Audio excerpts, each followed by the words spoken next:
البوفا ولا الكراك من أخطر المخدرات اللي كاينين في الوقت الحالي.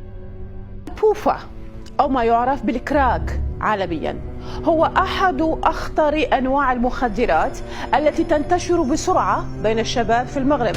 البوفا تمسح كيريح حدايا أنا ملي كنضربه لأن راه بلاني مهندس.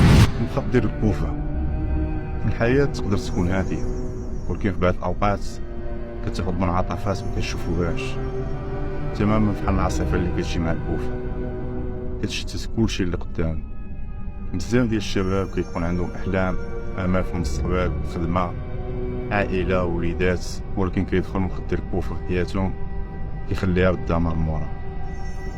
المشكلة ديال البوفا مكتأثرش على الناس اللي كيتعاطاو، ولكن كتهرس عائلات، كتشتت علاقات، وكتهدم مجتمعات.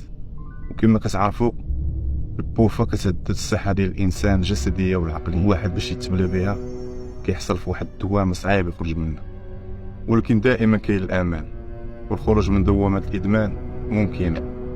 الواحد يقلب على المساعدة، الناس اللي قراب ليه، أطباء، مراكز الإدمان. وحنا كمجتمع نعاونوا بعضياتنا ونعاونوا الناس اللي تيحاربوا البوفا، ولا درنا اليد في اليد راه صوتنا غادي تسمع. والله يعفو علينا والله يعفو على الجميع. تهلا.